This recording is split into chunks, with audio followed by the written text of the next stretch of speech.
Welcome to Four Eyes, the podcast series that gives you a clear view into the new grad optometry world across Canada and the US. And we are your hosts. I'm Dr. Deepan Kaur. And I'm Dr. Amrit Vilku. Even though this is your third time on our podcast, for those who do not already know who you are, Dr. Richard Maharaj, can you introduce yourself to our listeners? Yeah, sure. Well, again, thanks for having me on for the third time. It is indeed a pleasure. It's always a pleasure. And I miss your two compatriots not being here, but it's nice to see you too. So Richard Maharaj. So I'm a 2003 graduate of University of Waterloo. And I have practiced in and around Ontario since that time in various settings. But I guess, sort of my entry into what I consider to be my most consistent part of my career really started in late 2000s. And so I started a specialty, if we can say specialty, a special interest practice that really focused on medical optometry. It was known as EyeLabs, Optometry and Center for Ocular Surface Disease. So in that clinic, we really focused on, medical disease, glaucoma, retinal disease, et cetera. My particular interest was in the anterior segment and the cornea and dry eye specifically. And so that occupied the greater part of the last 10 years or so. That was a collaborative practice with with an ophthalmology group. So we were distinct and separate, but we occupied the same floor. We shared sort of elements of the same floor. And during that time, I also started to do more consulting work and started a National Dry Eye Conference, the Canadian Dry Eye Summit. Been doing that with my collaborators, my partners, Dr. Jeff Goodhue and Dr. Trevor Miranda and Dr. Diana Nguyen. So we really kind of started to shift the education space, I guess, with respect to ocular surface disease. From that angle, done some more consulting and teaching. I love teaching. So most recently, my most recent evolution is to the Prism Eye Institute. Prism Eye Institute is a national ophthalmology group, which has locations all across Ontario and is currently growing across Canada. The Prism Eye Institute has been known and continues to be known as a center for complex anterior segment disease, glaucoma. And so my recent merger, EyeLabs' recent merger with Prism really brought together, the specialty optometry side of things to the specialties within the Prism Eye Institute. And so my mandate currently is to grow, obviously, the dry eye program there, but it's also to grow, again, I'm going to say this openly, but it's to grow some specialty optometry and to give it some more clear definitions. So within our institution, that's how we're going to kind of start to make that change. And that's what I do. Yeah, that's honestly, you probably even do more, but I think that's good enough. But actually, I will add, you also are leading some research studies in dry eye as well, correct? So yes, I was doing some research with when I was at EyeLabs. Mm-hmm. Our resources were a little bit less so than a dedicated research institute that we now have at Prism. So through Prism, we will now be kind of engaging in more detailed and more optometry-centered research as opposed to purely glaucoma research, which Prism has been known for. So yes, that's definitely going to be a big part of the next chapter of my career. Yeah, that's awesome. And I think, your merger into Prism, I think this is also now the perfect time to talk about it because there's so many discussions now about the changing landscape of optometry, specifically in Canada, but also in the US with, a lot of corporate chains coming in and changing the game, or ones that have already been there, but trying to change perception of the profession. But also, we just want to emphasize more medical optometry because it's been there, but it's just not as publicly known. And it's really nice to have you in giving that personal side of what you've gone through. And so we want to know, what was your relationship like with ophthalmology in those early stages of EyeLabs in terms of dry eye and anterior segment disease and co-management?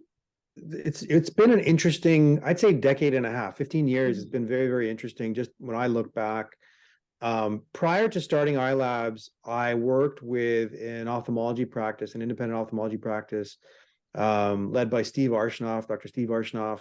So Steve has always been known as the sort of a bit of a cowboy. He's garnered this reputation in his own domain, in that he's a big proponent of bilateral simultaneous phacoemulsification. So same day bilateral cataracts. And that, as you would imagine, kind of gets met, or more traditionally at least, it's being more accepted now, but traditionally has been met with some, trepidation on behalf of all the colleagues. And so through his kind of leadership and maybe even a little bit of influence, like I started to see how he navigated waters that weren't particularly clear. And so in that setting, in the ophthalmology setting, I had a ton of autonomy. It was actually a great place to practice, because it wasn't that I was working under ophthalmology. I was working in an ophthalmology practice, and it was seamless. It was actually, and it was empowering. And it was at that time, this is probably about 2006, 2007, that I started to think, well, why is this a rarity and rather than, commonplace? Why is this something that I should talk about? In that practice, I really kind of honed my, medical acumen within the Ontario infrastructure, as you guys can both attest to. Anyways, now getting back to your question about, how did dry eye evolve? Well, when I started dry eye, in that practice, dry eye really was mentioned, but it certainly wasn't front and center. And it really wasn't until I started to kind of bring, my research and my understanding and my approach, what I had kind of crafted at the time, which is very rudimentary. It wasn't until I did that, I started talking to Steve more about it, and we started to at least look at it more comprehensively. Then from there, very shortly thereafter, is when I started EyeLabs, and I kind of took the reins. And at EyeLabs, I was the neighboring clinic was a larger ophthalmology group with a ton of cataract patients, as you would imagine. And that's really when it sunk in. Okay, that was when I began to understand this is the element that is important to ophthalmology. And this, of course, glaucoma is also this, but this was an easy lens to view for ophthalmology to view dry eye through. Because the tear film impacted their outcomes, it impacted their conversations, it impacted their chair time, and ultimately impacted their patients, of course, before surgery. And so there was a recognition after, some lengthy conversations with my ophthalmology colleagues, that we need to look and examine these patients pre-surgically, and we need to do it in a way that is systematic, as opposed to just, this person sounds like they might have dry eye. It was, no, let's screen appropriately and objectively, and really kind of get some number there. So that was really the genesis. And it was at that point that they got it, I got it, and that's how we actually came together. Anyway, that's a long answer to your short question, but that was kind of how it evolved. That was a perfect, beautiful answer, and very well detailed, because we are, of course, every time we ask questions, it's from the perception of a new grad. And every question we always ask is, okay, how did you do everything, like step by step by step? But you did mention some really important points. So if we're a new grad doctor entering a practice and we may want to implement a new new management, new treatment plans, new equipment, you brought in that research. You took those articles, you took the research, you went through it, probably put in a little PowerPoint presentation and demonstrated it to the owners, or, the other doctors that you work with, to say, here's the proof. This is why, this would be effective. And so I think that's really good information and knowledge for us.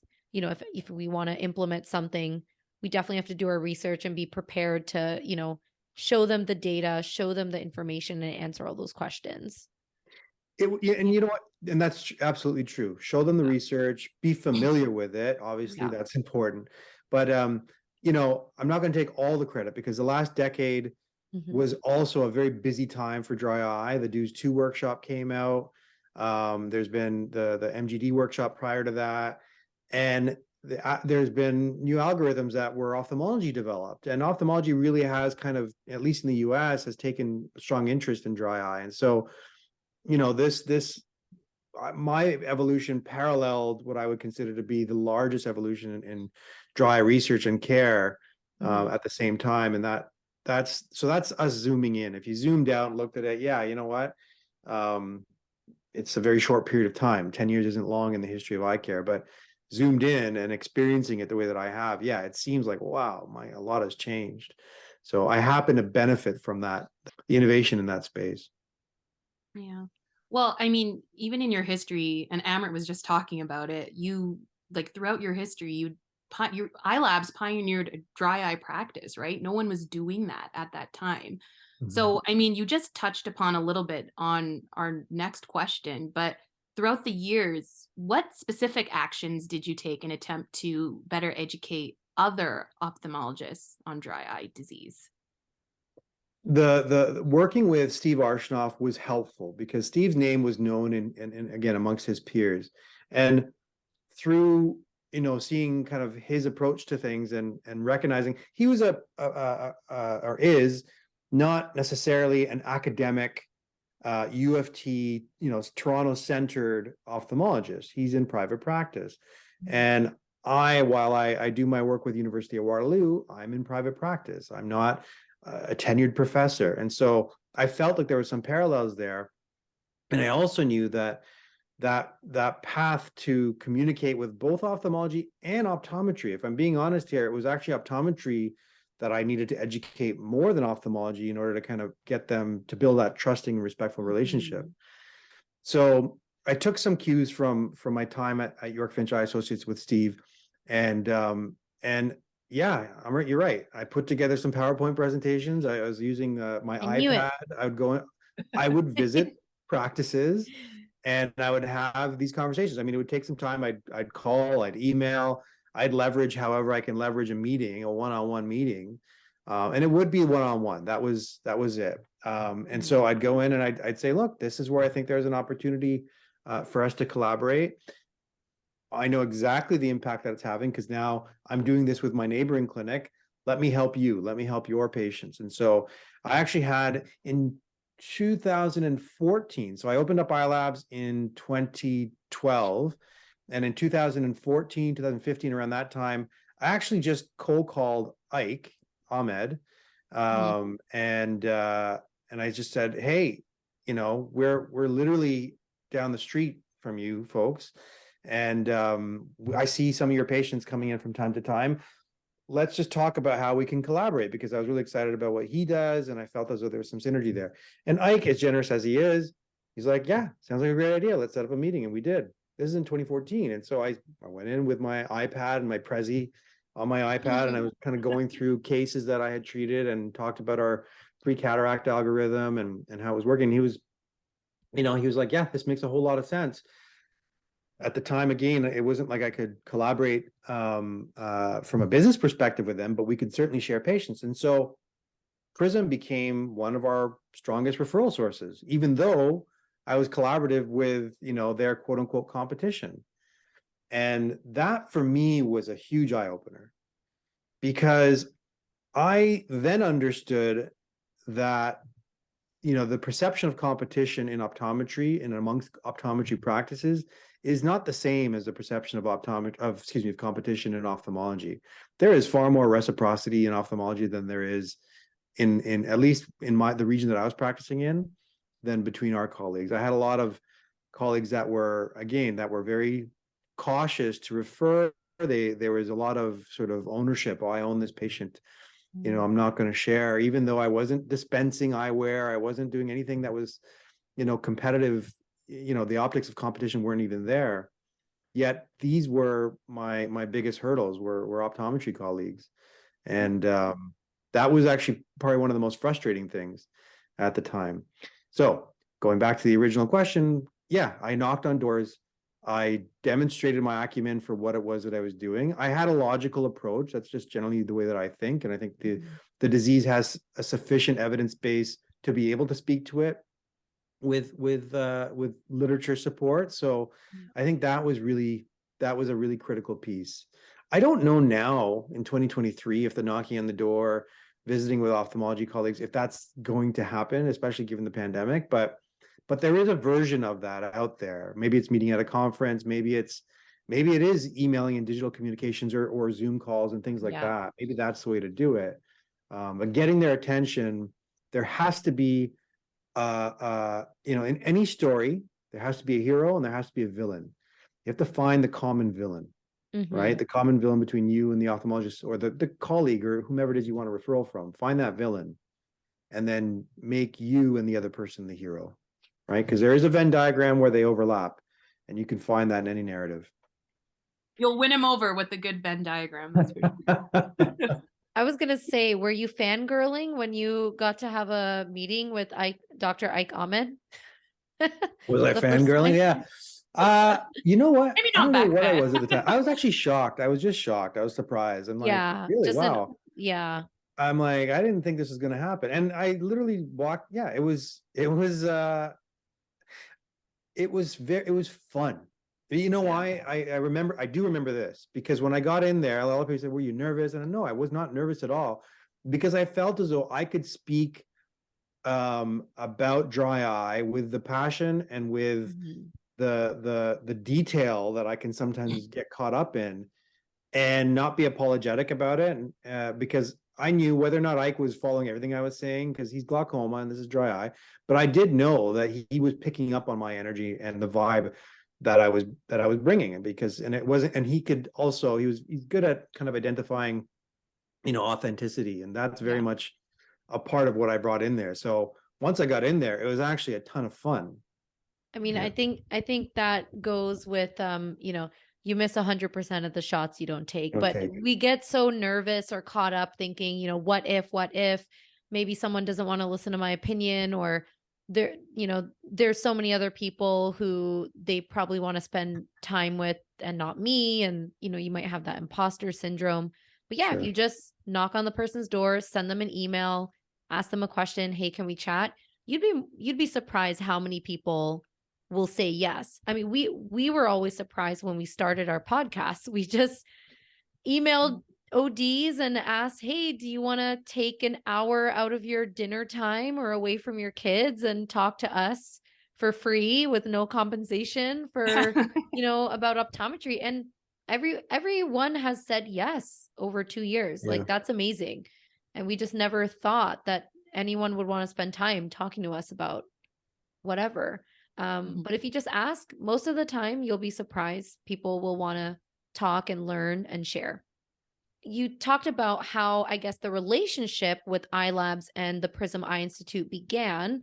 How did that collaboration between yourself and that ophthalmology practice evolve over time to get to where you are now with them? Yeah. So the pandemic was challenging for all of us. We had to shut down.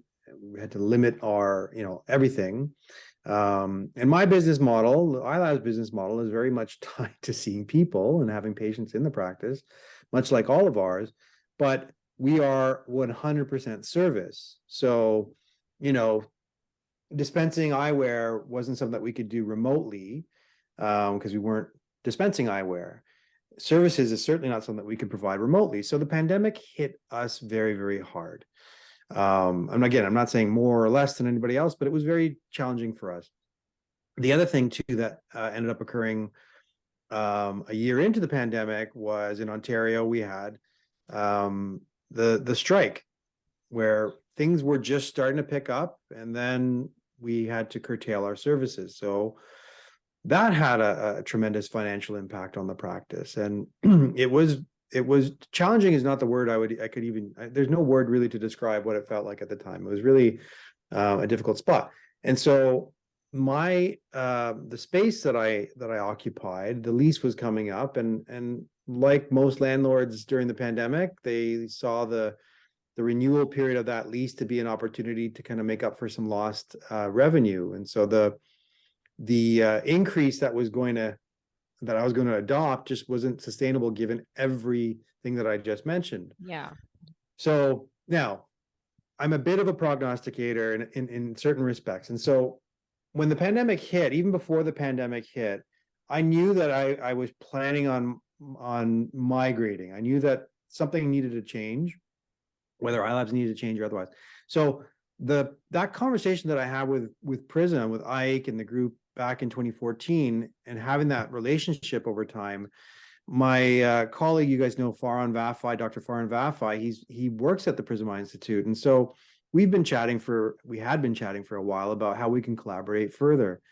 And so that, plus the previous conversation that I had in 2014 and the ongoing relationship that we had, really just afforded myself as an owner of EyeLabs and the owners at Prism to just sit down and say, look, is there something that we can both benefit from, right? What was the common villain, and where were we as heroes going to come out on top? And the common villain in my case was, dry eye disease. And that's really what we became known for. Yeah. Prism had a dry eye program that really didn't have much legs. It wasn't growing to the extent that they wanted it to, number one. Number two, again, we had a lot of shared patients. And then proximity, the location where I was literally, a block and a half away from where one of the Brampton location was for Prism. So through a series of meaningful conversations, long conversations, debates, planning, logistics, we eventually found and figured out a way that we could come together where I didn't have to literally close my doors, because EyeLabs was this close to actually having to close down. I basically leveraged the equity that I had built up, the brand association and the strength of the EyeLabs name. I leveraged that into a merger with the Prism Eye Institute. And so we dropped the EyeLabs name and we adopted the Prism brand. And now we are Prism Eye Institute, and Prism Dry Eye Clinics is sort of a brand within the Prism Eye Institute. But yeah, that's the process to the ability that I'm able to kind of let it all out there. But it was really, really tough. So you're basically saying it was all thanks to your good-looking colleague, Dr. Vafai. That's right. He just waved his locks. And Take full credit he just did a little bit of this with his hair, and they were like swooned, and they're like, yeah bring him on in. That's right. Anything That's for exactly you, right. Dr. Vafai. You're right with this kind of career. After the pandemic, I think a lot of people realized how comfortable they're going to have to be with the unpredictable situation. Yeah. And it's good to kind of think of all these scenarios and kind of figure out, well, what I'm comfortable or uncomfortable with. Totally. But I mean, I think Dr. Richard Maharaj, you're like probably the best person to kind of figure that path out and be okay with it and be successful at it too. So kind of you to say. That's kind of you to say. Look, another consideration I didn't really address, I wouldn't bring this up, but this was very much front and center in my mind was my kids. My kids are 11 and 6 at the time. They were a little bit younger than that, a year younger, but I was also very cognizant of the fact that this is a great time in their lives. And I also, the notion that I was going to go back to sort of startup mode, grind at this stage in their life was not something that I wanted to do. In fact, I had been planning up until the pandemic to really condense and to prioritize my time differently in their next decade. And so that was very much a consideration. And again, I'm glad it all turned out the way that it did, because I very much needed to have that time with them. Well, like you were saying, you have your anniversary with Prism, you said tomorrow, right? Or today? It is actually tomorrow. Yeah. I didn't realize that until I just looked at the calendar. That's great timing. It is actually. It's very good timing. Yeah. And you were saying, before you joined Prism Eye Institute, their dry eye part of their practice wasn't really that established. So I guess, what changes have you noticed in the recognition of dry eye disease and its various treatment options amongst the ophthalmology community since joining Prism? Well, at least within the Prism fold, our presence, our program. So we've dubbed our program, or I've named our program the Interventional Dry Eye Program, because we take a very interventional approach to it. And just having that language in the Prism vernacular has conveyed a message, right? So it's conveyed a message that we are not just a dry eye clinic. We are actually intervening in a process that would otherwise, its natural history would take the patient down a very bad pathway. So within Prism, you know, I just the fact that we're there, number one, has at least risen the awareness of procedure-based care. So the different techniques we use, whether it's IPL or radiofrequency and LipiFlow and some of the other techniques, are available, number one, and they're not afterthoughts. In fact, they are in many cases front and center in the treatment plan. So that in and of itself was, I think, the first, you know, raising the bar, if you will, of my internal colleagues' awareness of what we do. And this is not to disrespect anybody, but it was like they were in kindergarten before, right? Learning the basics of reading, learning the letters and learning the vowels and learning how those sounds go together, going from kindergarten to grade 1, where they're now not learning to read, they're reading to learn. And it was very much that kind of switch when suddenly the conversation went from how do you treat, what's this interventional approach, to, okay, how do I get my cataract patients to you before surgery? How do we build a flow where that makes sense? Oh, wait a second, I have my glaucoma patients. You know, these guys are they're in pain. Can we set something up? So now we're actually strategizing how to get these chronic dry patients that are in their subspecialties, their pockets, how to get those patients treated optimally. And to be able to have, for that to be the basis of the conversation, rather than me saying, oh, please send them over. That's huge. It's amazing.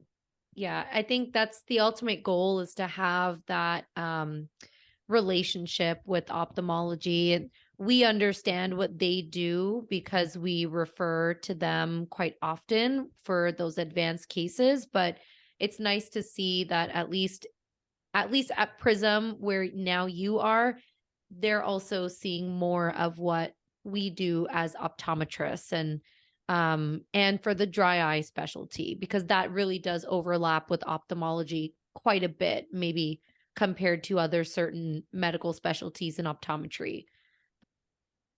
Dr. Maharaj, will end off the podcast with a special question. You were recently interviewed also by Dr. Harbir Sian on the 2020 podcast about, the direction that Canadian optometry is going into in the future. What message do you hope that this merge you've accomplished between EyeLabs and Prism sends out to current and future Canadian optometrists about the profession? I hate using this statement, saying I'm humbled. Like, I don't really like to say it, but I am humbled that you would see, this merger as being symbolic of a movement, within our profession. That really does, that gets me right here. So it is. Hey, I'm going to cut you off because it is. And that's really important. Like, you should feel humbled because it's important, and it's a rare merger between a successful ophthalmology practice and a successful optometry practice deciding to work together, rather than an optometrist entering an ophthalmology practice and then building up. Sorry, sure, that was important. No. So I had to cut you off. I take that. I'll take that. Thank you. Yeah, no, that podcast you did with Dr. Sian was great. I think it kind of gave a clear view of where optometry, or Canadian optometry, is really heading towards. Yeah, and what the goals are. Wishful thinking. Yeah. No, but I mean, that is true. And that was the one thing that I really kind of noticed, is that, the independent, whether you're a specialist or not, but the independent optometrist really is the largest voice in Canada. And the voices that kind of are highlighted often are the leadership within corporate institutions, which they're only voices that we listen to because they're the leader of these institutions. But the reality is that, through our provincial associations and our national associations, our voices do amplify, we do build on, but it gets lost on us as the individual. It's like being a member of a country, you're a nationalist to a degree, but you're still an individual. And what happens to the individual voice when you're, kind of buried within a national voice? And I feel as though the independent, the person, the single OD, you, Deepan, you, Amrit, like yours are actually the voices, I think, with the most compelling questions. Yeah. Which is, what the hell do I do? Yeah. And it's not, it's so, sorry, I'm getting caught off guard here, but I really feel personally about this. To me, it's a bit mind numbing to hear that, well, how do we use the comprehensive eye exam to, bring in dry eye, bring in glaucoma? It's not a lever. The comprehensive eye exam is not something to be leveraged. It has value intrinsically. And the independents, such as all of us here, know that. And that for that to be the center of a conversation about what's the value in this and that, to me, I felt like the corporate responses were just that, were corporate canned responses, or at least didn't satisfy what I think is important and valuable to the independents. So anyways, I'm glad that you guys took that from it and that you see some synchrony there.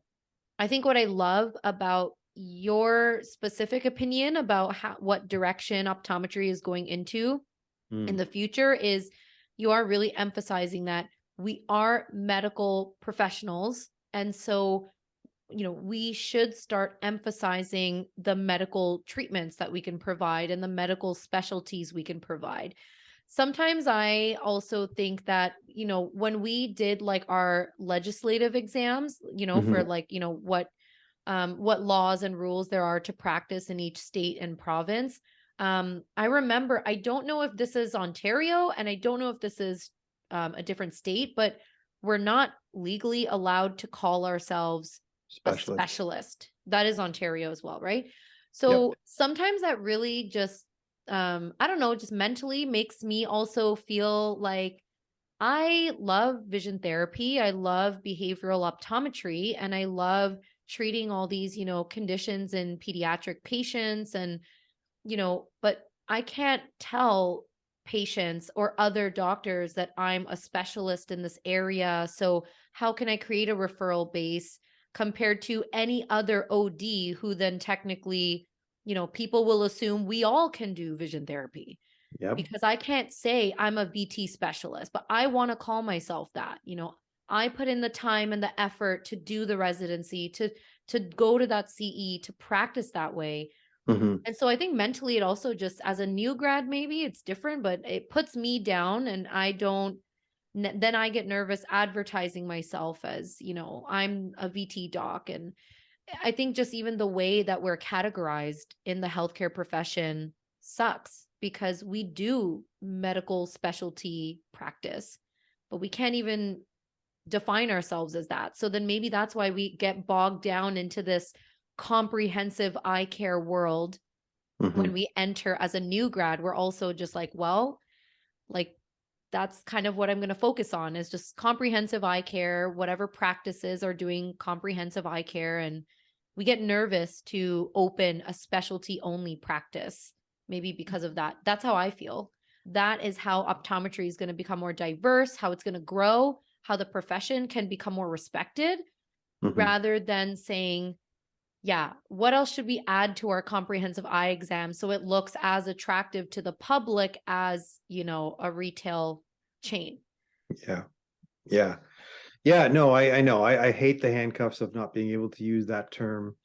But I remind myself, and I'll remind you, as new entrants into the profession as well, that the fact that we can't use that word or that language, it's limiting, but don't let that seep into your consciousness either, right? I mean, it's easy to say, don't let it get you down, but really don't, be objective. You did do the work. You are currently practicing to the highest degree that you can in that capacity. And the patients that you are treating, your VT patients that you are treating, are benefited from that and likely telling their peers and family and friends. So you are accomplishing it. the frustrating part, and this is where I 100% agree, the frustrating part is that not being able to use that vernacular or that verbiage actually hinders us as business owners. Yeah. Right. And our ability to grow that segment of the business. And we really have to game the system in And our order. perception of like, but for other healthcare professionals, right? If a GP Yeah. wants to refer for an eye infection, are they going to send to ophthalmology or optometry? Ophthalmology specialist, optometry, no. Yeah, it just changes the perception and the respect level. So it's tough. So, but and so I agree. And the one thing, like I said, that I kind of take home from all this, and you use that word respect, and I'm very, that's a word I think that gets kind of tossed around, or I lost respect. You know, I've always said this. I say this to my kids, and I say this to the students alike. You know, respect is something that shouldn't be assumed; it is earned. We have earned it by our training and our education. But there's an additional step, which is unfortunate, but that we have to all go through when we enter practice, which is we have to then earn the respect of our referring colleagues, or the colleagues and patients that then trust us. And that can only happen with sort of time and experience. So you are doing just that. You're earning it right now. And it would be nicer if we could earn it just with a title. But as you said, you know, it's also challenging when others can use that same special interest by just literally hanging a sign and not doing any work. So going back to the whole reason why we can't use the term specialist, it's a college bylaw, which is meant to protect the public. My concern, though, is that it's not protecting the public. It's actually having the opposite effect, where you're having everybody that says they have a special interest in this and this and this, and the public doesn't know any different. Yeah. They have no concept of the difference between you saying that you're doing VT and me saying I'm doing VT, which would be a horrible idea, but I can do it. And how is that in the best interest of the public? I have a hard time with that. Yeah. And that's where these like for any new grads listening, that's where the residency training really helps you to shine a little bit more. The fellowships, you know, that you can get with associations and organizations that help establish you a little bit more. And that's not to say that an OD who's doing vision therapy without any extra letters next to their name is any, you know, less experienced. But, you know, these are the little outlets that you can go towards after school to get some further education and certification to silently say, hey, I'm a specialist. If I'm with FCOVD or FOEP or, you know, and FAAO, you know, you can always kind of silently say with those letters, I am a specialist.